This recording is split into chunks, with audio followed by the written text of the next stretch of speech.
case you've been living under a rock for the last 24 hours, there is currently a new troop in game. Now, this is not going to stay in game for long because it is a mistake. The Super Yeti, you can see that the bottom left here, has somehow found its way into the game, and this is like a real world sneak peek of something that I assume's to come in the next couple of months. Now, you cannot train the Super Yeti, but you can get it donated to you in your CC currently. So that means you can go out and have a lot of fun, because have a look at this. It's like Yeti meets Electro Dragon. It is insanely strong, and I'm going to show you the trick that you need to know to maximize it, because once you learn this trick, it is the most broken thing you have ever seen. So I decided, what better way to test this new troop than to attack a meta base layout with 4 clone spells, a rage spell, and a blimp. We're going to invest everything into this new troop and see how insane it really is. And I learned a valuable lesson, because you'll notice here, one of the clone spells does not get a Super Yeti, and it looks like I'm about to swag it. Then at the last minute, a few Electromites go into it, and they start getting cloned themselves. They do have a troop housing space, so they get cloned, and that was actually the clone that got the most value. So what I learned from this is, you don't want to clone the Super Yeti, you want to clone the Electromite. We got some nice value here, but trust me, we're going to get way more. This isn't even a compact base layout, because obviously compact base is really good for the Electromites because they're going to chain more buildings, but doesn't matter to me. Any base you throw, we're going to be able to get the 3-star. So notice here, we clone one of the Super Yetis, but we don't get the other clone spells to work till right now. And then look at this. This is about to be mayhem for the next 15 to 20 seconds, because the Electromites are just charging all over the base. And like I said, this is not a good base layout for them because they do have to travel a long way, and there are 2 poison towers. But look at the amount of value. In spite of the poison towers, the base layout not being ideal, we are still able to shred so much of the base. So gonna pull the ice golems over with the archers here, and I decide that dragons are probably the best way to finish off the base. We know they do very well with limited spells. You see that with the Royal Champion charge attacks, whereas Root Riders don't really go as well with low spell armies. I did try this with Root Riders too. It can work, but trust me, dragons is better. And keep in mind, right, because we start with the blimp, we've still got the Royal Champion with this attack. Now, you can use the king if you want to tank for the queen, but the queen generally is fine to set a funnel by herself. She's got the healer protection, and the Royal Champion's just excellent with the rocket spear and the seeking shield to snipe buildings on the back end of the base. And if you get rid of those buildings on the back end, there's honestly nothing that can stop this attack strategy, because we've still got all 4 heroes up. Look, the Royal Champion here, going to get rid of that geared up cannon, or the geared up defense, which is a nuisance. That goes down, and really there is nothing left on the base here. This at 1 ends up looking surprisingly close. I don't know really how. I think there was just some really good traps, and I didn't get much from my Minion Prince ability here, but I mean, it doesn't matter. It really doesn't matter. This was over from the start. Really nice value there. Yeah, there goes the Minion Prince ability. Not really sure why I'm using the Metal Pants. I probably should just be using the, what's his name?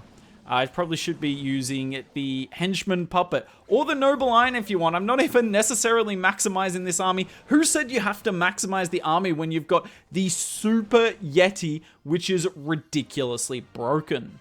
Now, one of the downsides of going for the clone on the Electromites is some of the time you can miss and end up swagging your clone spells, so you do need to be careful about it, but this is a great example. So just make sure I missed the Super Yeti with the Electromites, and watch what's going to happen here. So that Giga Bomb was very annoying. That killed quite a few of the Electromites, but watch, they're just going to spread. We've gotten rid of the entire Town Hall compartment, and whilst it doesn't look like a lot of defensive, a lot of base value, sorry, it's only 36%, it is the most important part of the base is just completely gone. And if you are watching carefully, the Electromites, as you might expect, they stun defenses. So if you're going up against a single Inferno, the single Inferno will get reset. Yes, you heard me. If it's charging up and an Electromite hits it, it resets. Which means when these Super Yetis eventually do come in game, they are going to be so hard to stop because they have 6,600 hit points. If not, well, I didn't even have max Super Yeti. So like 6,800 probably hit points at max level. and you can't use single Infernos against them. Gonna be so interesting. I have no idea when it's gonna come in game. And yeah, you can see here, what are you meant to do to stop this?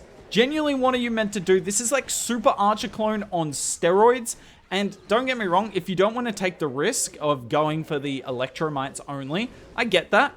You can still just clone up the Super Yetis as you saw in my first attack, and you're still going to get insane value. But we wiped this base in. I didn't see how much time that was, but that must have been about a minute and a half. So in this attack, I'm going to give you my best advice to consistently clone the Electromites instead of the Super Yetis, and it's to use walls to your advantage. I'm going to land this blimp here in the multi-inferno compartment, but as close to the fire spitter as possible. I know the Super Yeti can't go over the wall to the fire spitter, but the Electromites can, and if the Super Yeti is right next to the fire spitter, the Electromites will path there eventually. And look at it, we've got all the clone spells working here. This looks so ridiculous, doesn't it? Just look at them going all over the base. We clear out, I mean, it's only going to end up being like 35% of it, but that's just enough to ensure the 3-star at this point. There's really nothing that can fail from here. In fact, I'm pretty sure I could triple the rest of the base with a lot of random army comps, because we got 4 heroes left. I mean, yeah, it's just Super Archer Clone on steroids. Now, the real question for you all now is, do you like the Super Yeti? Are you looking forward to it eventually coming in game whenever the next update is? I think it will get nerfed. If I was to nerf anything, I would make the Electromites housing space. Let's assume it's 1 at the moment. I don't know if it's 1 or 2. It's definitely one of those. I'm going to guess 2. I would move it up to like 4 or something so you can't clone as many of them. But outside of that, I'm really interested to see if it's good, not just as a blimp troop, but as a troop. So, you know, are we going to see Super Yeti smash? That would be, I'd be really curious to see that. But it's been too long since we've had a new super troop, so I'm just kind of glad we're seeing something new. Some people will hate it because they think it's just a ground Electro Dragon, but honestly, I would take Electro Dragons at the moment. It's more interesting than Root Riders and Dragons. I say that as I'm spamming Dragons, so, you know, take it with a bit of salt. But what do you guys think? Did you like this attack strategy? Hopefully I get this video out before it disappears from in-game.